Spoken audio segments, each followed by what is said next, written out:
I would like to thank the organizers for the very kind invitation.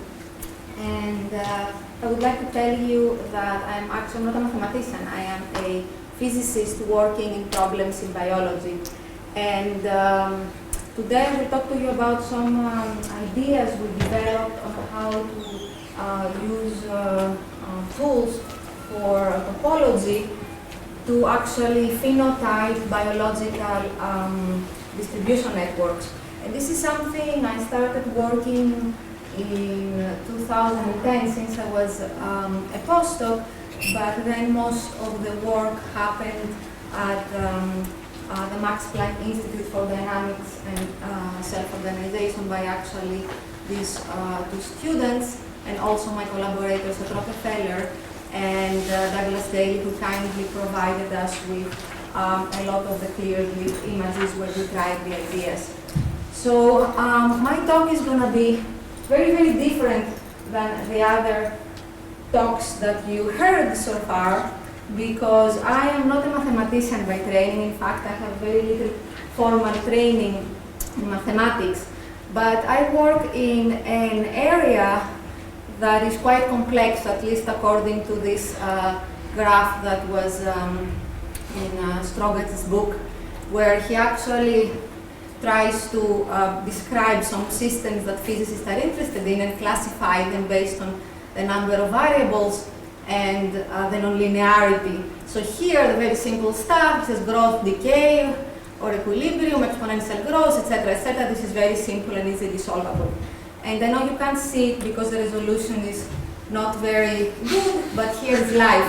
So it is a very, very difficult problem, and for this I believe that mathematics have a very, very important role to play. So as far as I'm concerned, the best outcome for this talk is at the end of the talk, one of you coming and telling me, well, you know, there is this result from 1980s in a mathematical journal, and one of the problems that you have there, or one of the methods that you're saying you don't know how to do, it's there. So I'm really, really looking forward to input from you. So I will be talking about graph morphometrics, and basically the question on how can one quantify a complex graph. And mostly from the literature, the graphs that we really, really know how to play with and how to quantify are three-dimensional. What I mean by that is non-planar graphs with an unrestricted degree, such as, for example, the internet, the connection network between airports, which airport is connected with each airport, neuronal networks in the brain, social networks, etc., etc. Like these two examples, the airport connectivity, and this is just a snapshot of the internet. Now, for these particular graphs, there's a lot of work done and thousands of papers discussing the mathematics of their scale freeness, clustering coefficients, degree distribution, hubs, and many, many other such buzzwords. Now, the problem is that most of these tools that have been developed are actually not so useful for a big class of networks that are physical and very interesting to us. And these are networks which are planar, embedded, and they have a restricted degree. For example, the vasculature of leaves, where you see its node has at most 4, mostly 3 neighbors, network of crack patterns, Physarum polycephalum, basically fungi and slime molds, and even certain vascular systems in the human body, such as the backbone of the arterial vasculature in the neocortex. Now, these networks are, what they have in common, as I said, they're planar, they're restricted degree, and they're also weighted. And in this case, the weight is the time, essentially, how old its crack forms, because the cracks form sequentially. Similarly, we have three-dimensional networks of restricted degree, which are mostly usually 3, the degree is usually 3 or 4, such as the vasculature of animal organs, foams, etc., etc. And I don't need to tell you that this is a biologically very, very crucial system to understand, because so far, if you look at biological textbooks, they will represent the vasculature in humans, the named veins and arteries, as two trees joining only at the capillary level. And this is all the math that has ever been developed for this problem. When they go to the capillaries, they will say, yeah, it's a uniform mess. But the reality is very complicated, and there is really no mathematical theory to describe it. So, in my talk, I will be actually presenting some techniques on how we can quantify graphs that looks like this. The hierarchies in planar graphs. In the first part of the talk, I will be talking about planar graphs, and I will give some motivation why and how we started working on this problem. Then I will be presenting the main workhorse of the math we use to understand these systems. And last, I will be showing actual results from leaf identification and hoping to convince you that it is a good idea to use these tools. And the second part of the talk, I will be basically, the only thing I will be doing is just showing you that if we consider non-planar graphs as planar graphs in a clever, in quotes, way, then we can actually reuse these tools, and we can show that these quantification tools are useful for 3D graphs.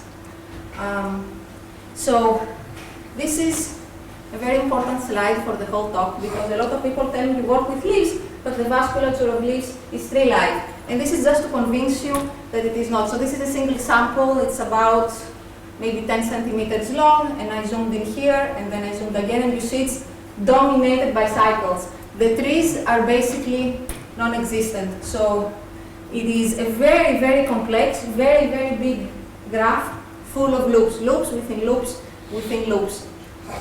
But it's very, very interesting to understand how these loops came about, because evolutionarily, the first leaves were actually trees.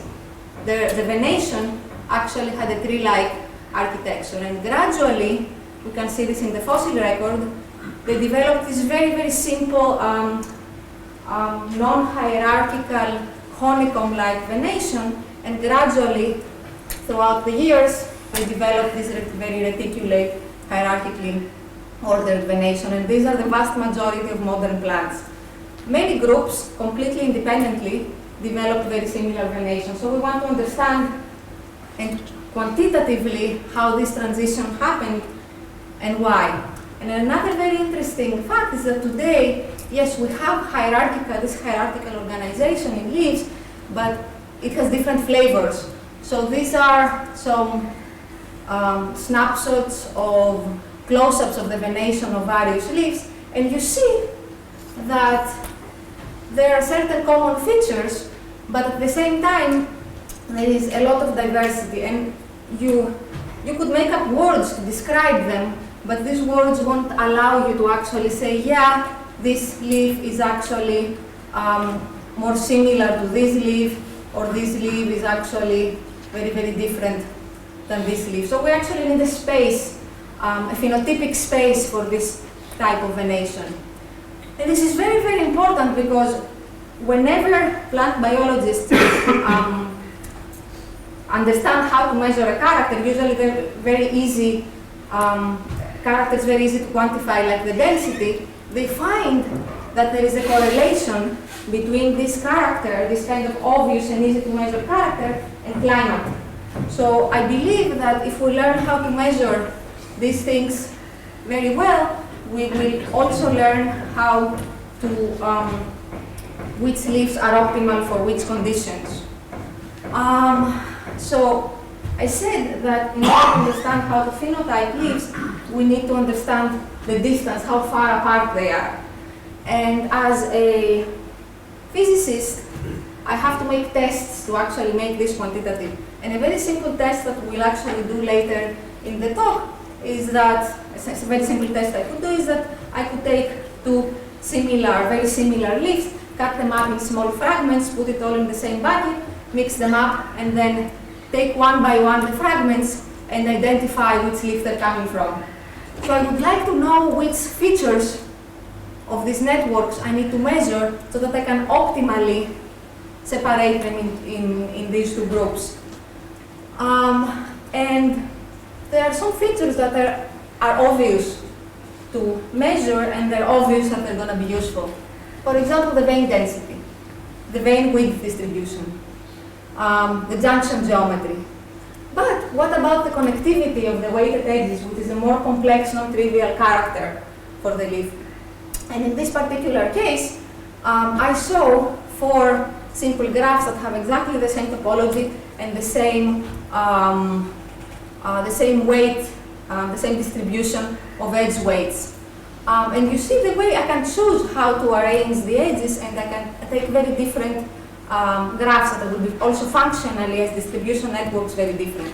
And you see this one seems to be visually very highly nested and actually is made by what I would say are very long veins. This one has long veins, but it doesn't have this nestedness. This is nested, but doesn't have, on average, very long veins.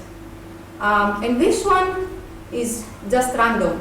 So these are the 2 axes, hierarchical nestedness and length of veins, that I will be quantifying in the rest of the talk. Now, back to hierarchical, the hierarchical organization, basically this, this axis. This is maybe the most important slide of the whole talk. I could just show you this slide and then we will be done. We wouldn't need to do anything else. So you see these 2 little graphs, which I call additive and multiplicative. The names don't matter.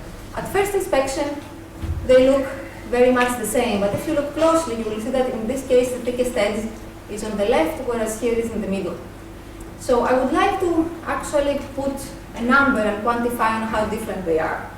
And I don't know how to do it, because if these graphs were trees, I would know where the root is, and there would be a lot of tools I could use to describe them. So instead, I will do the following. I will identify the thinnest link here, and then we'll delete it. That will join cycle A with cycle B, and will form cycle E, or tile E if you prefer. Then the second thinnest will join with this one, and will join E with C to form F, and so on and so forth. So I do this procedure here, and I hierarchically decompose the graph, and I have these new tiles appearing. Here, the first thinnest will join A and B, and the second thinnest will join C and D. So F now is here. So if I describe what I just said with words with a graph, it's going to be a tree graph, which keeps track of how hierarchically decompose the network. You see the first row are my initial tiles, and I delete the first the thinnest edge, and A and B join to form E. Then the second thinnest will join E with E with C to form F, and so on and so forth. So this one is a very asymmetric tree, and this is a very symmetric tree. So I can just look at the trees, and I have many tools I can quantify rooted trees. So I can actually put a number on this particular trait of the graph. So these trees, these simple trees, encode information about the architecture and topology of this graph. And now this is just to show you a little bit, again, the hierarchical decomposition. You see here in the what I call the additive case, it is gradually subdivided and is sequentially, well, adding or removing, in how I'm going to show you, on the same facet. So first I do this one, and then I do this one, and then I do this one, and it's gone. Whereas in this case, you'll see first this one is going to disappear, and then this one. So the cases that I just showed are topologically equivalent to the cases in the previous slide, and they will produce the same nested or characteristic trees. So this is a little bit more complex case to illustrate the same points, and you see, so this is the nesting tree, and if I cut the tree at its level, it will show me my graph at different levels of hierarchical decomposition. Another interesting part is that if I'm interested to understand the topology of one sector, I can just look at the corresponding subtree. Another very interesting part here is that the process that I'm doing here of just sequentially removing the edges based on their weight is essentially the filtration That's how people call it in computational topology. And if I were to cut these, the trees at different levels and actually measure how many edges of the nesting tree I cut, that would actually tell me how many cycles there are in this planar graph, or basically the Betti number. So this essentially tells me some of the information I can easily extract from this tree is how the Betti number is decreasing as I do this filtration. And again, this is just qualitatively to show you how different cases look like. And this is a very highly nested graph, and it is what I would call like fractal. It is made from a building block, nested in itself again and again and again. And this is just again to give you some intuition of how things look like. And again, we could actually put numbers here and do some math, but we're interested in real leaves, so I won't proceed that way. So I said we want to put numbers, but what should I actually measure on this tree? Because depending on what I'm interested in, there are many numbers I can use. So the number we found the most useful for what I will be showing you next, and in fact, you know, it might be not the best choice, but it is a choice that works, is the asymmetry, which is a number that has been developed to quantify dendrites. And this number basically takes a subtree of the graph and it measures how different in size are the two subtrees that join there. So in this particular case, I have this additive tree and it has very high asymmetry, or in this case, I have what I call the multiplicative tree, the highly nested tree, which has very low asymmetry. And in fact, to get just a single number for the whole graph, I can add up these the numbers for each of the asymmetry for each node, and if I use a weight that gives preferential treatment to the nodes high up, I will have a number that will mostly represent the coarse-grained features of the graph, and if I have a number that does not give preferential treatment to anyone, just because the sum is going to be dominated by the things down there, an unweighted total asymmetry will represent mostly what happens in the fine levels. A very important thing that I did not tell you about is that with this way, I completely decouple the information about geometry and actual weight of the edges, and only the topology and the sort order from the edges matter. So any number I will give you derived from the nesting tree will be the same for all these graphs. So most likely you're going to tell me this is completely useless for leaves, because how can you tell me that what you're about to measure is a good phenotype if it can't distinguish this from this from this? This is absurd. Now, before we use the data, I have to tell you that actually getting good quality data, and a lot of it so that one can do statistics, is not trivial. It requires a lot of work, and this work was done by a very, very good student of mine, and it is, all these algorithmic tools to actually get the very noisy, sometimes very noisy image of the actual network and convert it to something that the computer can deal with. She made all these tools publicly available here, so if you have similar projects and you want to use them, you're very welcome. Now, this is now, again, just review of my topological phenotype, my space, what I measure for leaves. One is the nesting number, basically how nested my leaf will be. And the other one is the mean topological length, basically how long my veins are. This is the only things you need to remember in what follows. So we take about 190 different leaves that are actually from closely related families, so it's a hard problem to distinguish them, and we do all this computational treatment, and then we measure several things about them. We measure several geometrical features like the vein density, the mean distance between veins, the areole area, the areole density. The areoles are basically the tiles the average vein diameter, and so on and so forth. And then we measure topological metrics. Them are topological numbers, which is the mean topological length, and the nesting number, which is basically the average asymmetry. And here in this plot, we plot the mean topological length versus the nesting number for about 190 different leaves. And then here I show, we just randomly chose two leaves, one right here, the green one, and one right here, the pink one. And then we found the two closest based on the distribution of asymmetries and the topological lengths of the veins. And we see that even just with those two topological characters, in this particular case, the leaves that I detect are very visually similar. So in fact, you wouldn't be able by eye to tell this one from this one. And this is just purely due to topology, nothing else. Now in this case, the densities are very different. It is hard to see from this monitor, but this is identified as very close to this one.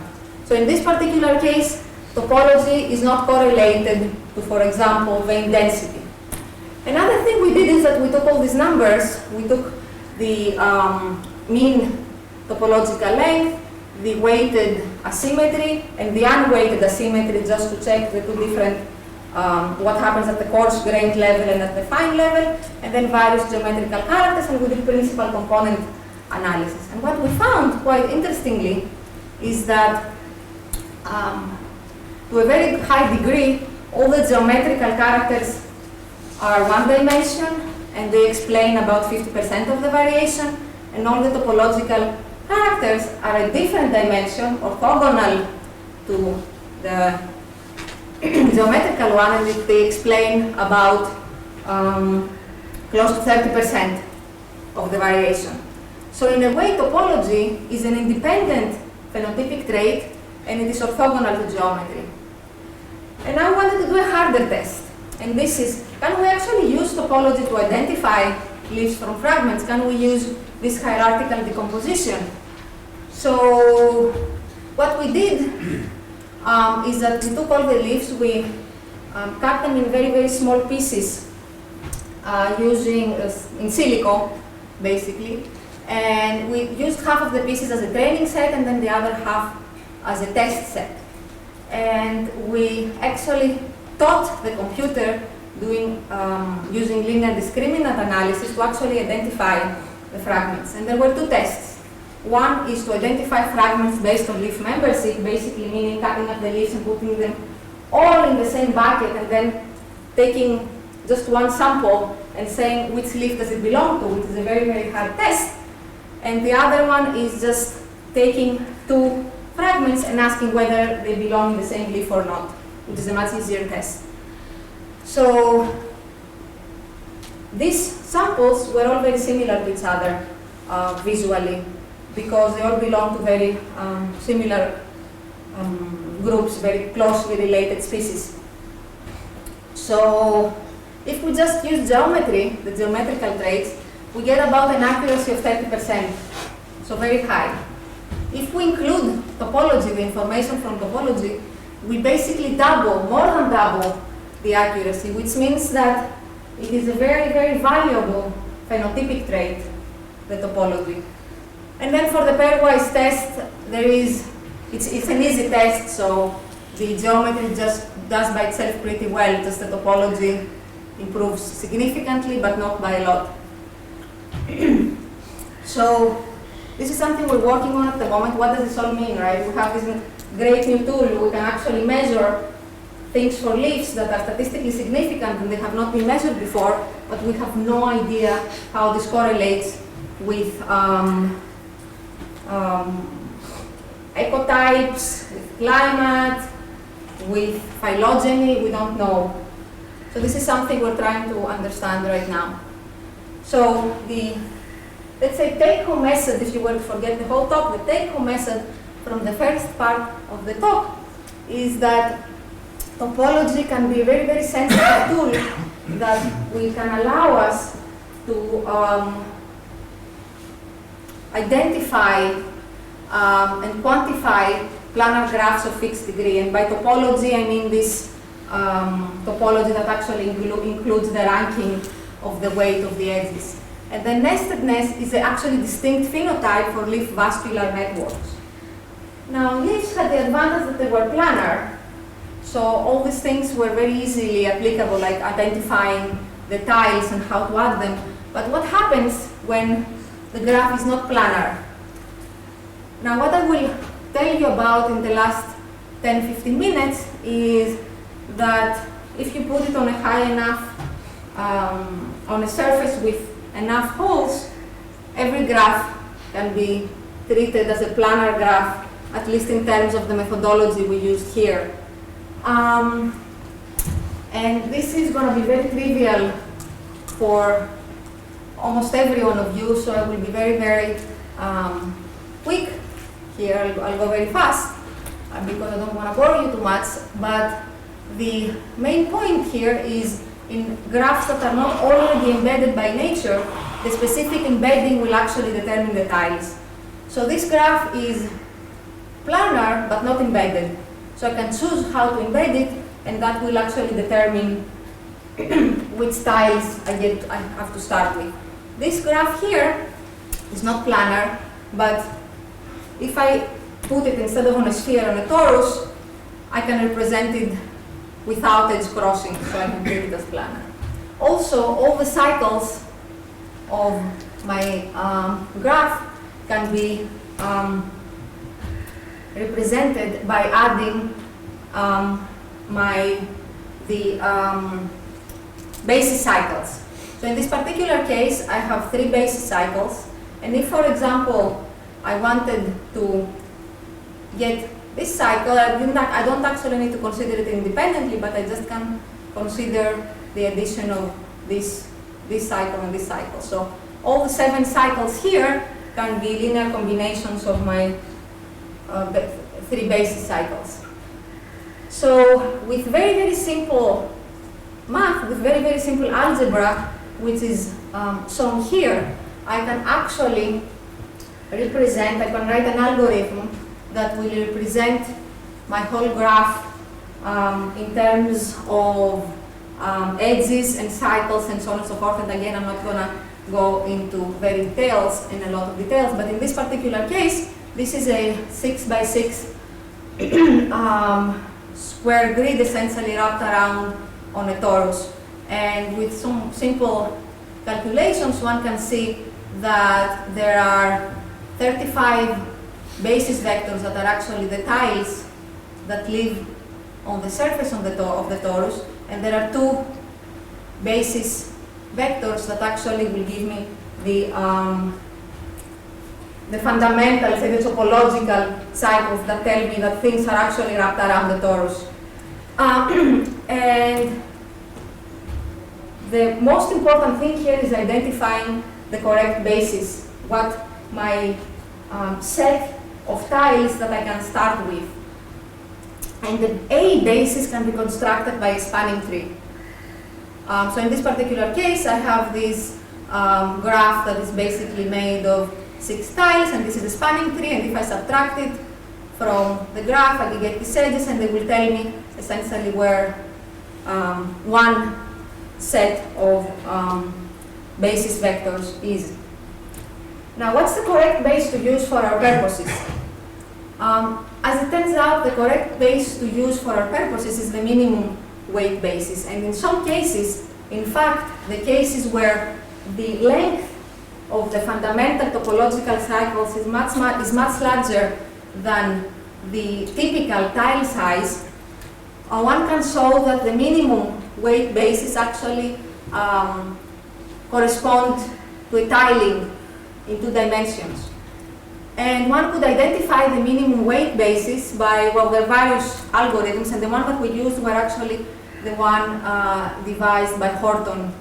And in this particular case, we just found a basis from a just a spanning tree.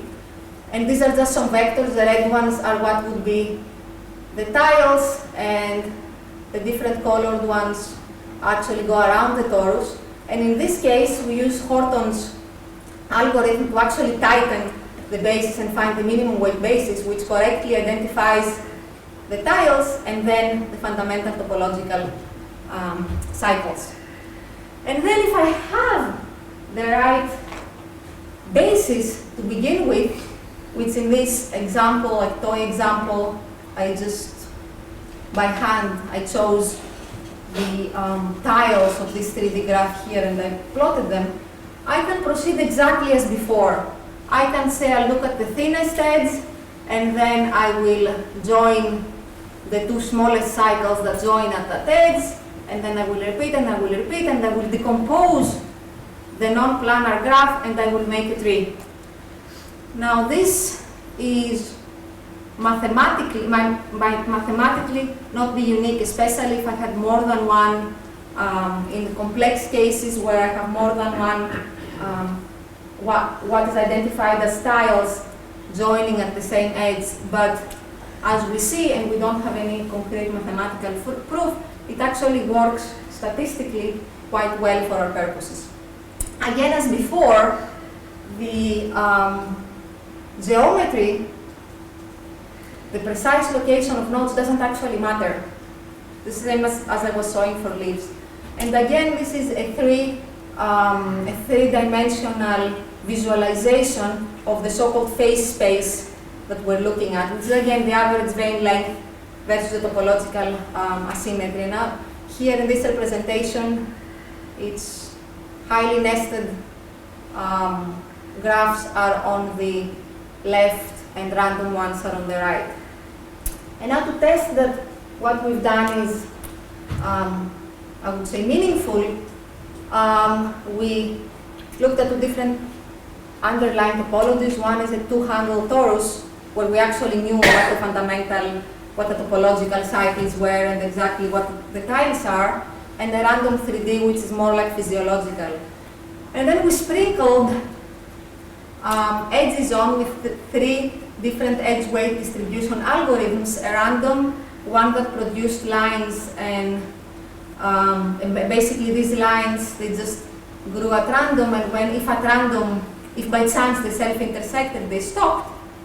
And another case where lines with self-avoidance, exactly the same algorithm, only now they have to terminate when they're approximately 30 to 40 steps long, and they're not allowed to self-intersect. So visually, this case and this case look very similar, as you can see, and many other tools cannot distinguish these two architectures. Another case that we looked at are adaptive networks, and I won't say much about this. It's just the only thing is that we have a network with sources and sinks, and we run current through it, and based on the average usage of an edge, if it's used a lot, it progressively grows. If it's not used, it decays. And there is a local positive feedback which have a certain sharpness. So these are the cases we considered. Now this is the random graph. You see it here in its own corner. High asymmetry, very low vein length. These are the two graphs that visually look so similar, and the topological asymmetry can distinguish them. They have the same average vein length, but they have different asymmetries, so they're distinguishable. And these are the two adaptive cases which are in their own world. This means these guys here being in this corner, that means that the adaptive algorithm made something which is very hierarchically nested. But this is a completely different story, which is quite long. Again, we can show that this tool is robust to size differences. This is all used, it works for different underlying topologies. And it also can give us, like previously, like we did for leaves, it can give us intuition about the graph in ways that were not obvious before. For example, these two cases here, the dark dots and the orange diamonds, they are adaptive graphs that they all started from random initial conditions, and in this phenotypic space, in this phase space, it looks like they're very, very close to each other, because this space quantifies only topology and rank and the connectivity of the edges ordered by their rank. If I had looked at the weights, I would the actual weights, I would see that this is a very, very different graph. Because you see the edge weight distributions are very different. Now, what we wanted to do is actually show that this is useful for something other than these artificial computer-generated graphs that we use. So we took the United Kingdom transport system, which there's a very, very good data set available online. Now the problem with this data set is that it doesn't have our desired property at all, that the network has a fixed or near fixed degree. So we actually expect our method to fail horribly. And we tried. Now we have the coaches, the long distance buses, we have the network, and we actually have how fast two nodes in that transport network are connected, and this is what we use as a weight. And then we have the same for the train, and in order to compare also how sensitive our our method is to noise, we actually use to size, to compare how sensitive our system is to size, we just truncate the network a little bit, the train network. And the problem is that we don't know what to compare it with, because the underlying topologies of these two systems, transport systems, are not only scale-free, they're also very different with each other. So what we do is that we take the original graph and we just randomize the edges like 50 times, and we calculate these are topological numbers, they're topological indices. And what you see up here is the original graph, how the original graph scores the codes, the long distance bus, and this is the randomized, the cloud of randomized graphs.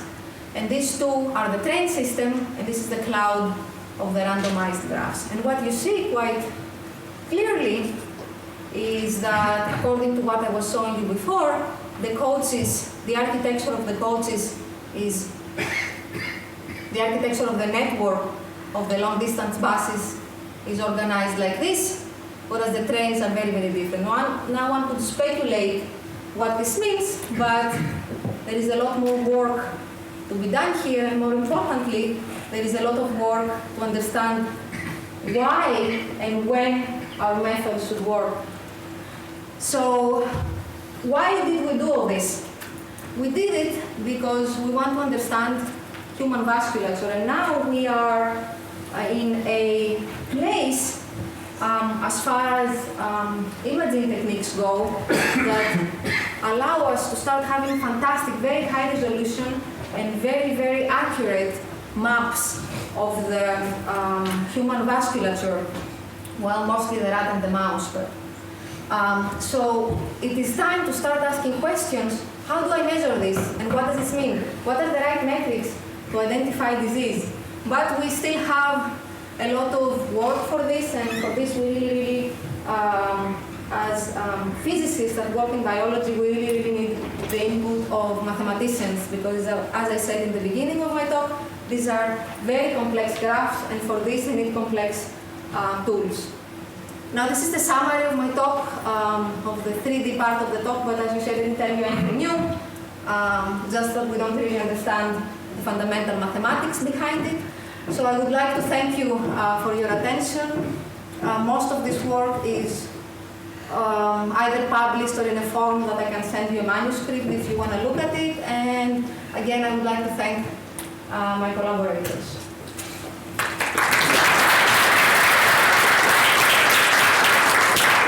So there's time for questions, please. Could you say a little bit more about the differences between the UK bus network and train network? It's a personal interest. We don't know because first of all, we just put it in for fun. We didn't expect. We expected that this would be right in the middle of this cloud. We thought that we did this because we wanted to show that our method doesn't work for scale-free graphs. But this, compared to the randomized graph, the codes one occupies a corner up there, which is long routes and very much like star-like. So I suspect this is because the buses, this is the complete personal speculation. According to this data, which I will take with some grain of salt for many reasons, the long distance buses is something inherently very flexible. So I run my company or my individual sub-company, and I can very easily adapt, and I will say, well, this is London, I will connect it to all these big hubs. So I will have more like a star-like architecture, more like here, everything centered in London. Whereas the trains seem from this data that they have a more like grid pattern, which is something that I would design if I were to design it from scratch. If there was just one company saying I'm going to lay down train lines and I want to make it efficient for everyone. Now this is, again, I will take this with a grain of salt. We can discuss it more, but this is what naively it would seem to me. This is like I am this company and I connect this city with this city, and then I am a different company and yeah, I will connect something like a station very close to London with a city very close to the other city. Whereabouts did you get the data for this? There is a paper, I can give you the reference. There is a paper where they compiled a very, very big database, very detailed database. It was published, I think, in one of the a Nature journal. The actual reference, which I forgot to put here, is inside this paper, but I can give you both the reference and the data set. In the same on the same problem, why don't you take for the weight of the edges the flux of passengers between the two cities? At the time when I did this, I thought this would be a natural thing to do because the speed would actually correlate with the passengers. However, we had one of the referees of this paper asked exactly the same question. So if you ask me, maybe in 3 weeks, we recently got the reviews, I will have the passenger numbers as well. It's a good question. It's just you have to choose something, and the speed was. No, but if you want to if it's a transport network, yes, the flux is a natural. Yes. You have another question here? Yeah, so maybe I just didn't understand it properly. So you mentioned that this relies on Hudson's algorithm. So does that tell? Horton's. Horton's. Well, the only thing we wanted the fast way. We wanted the fast way to get the basis that has the total minimum weight.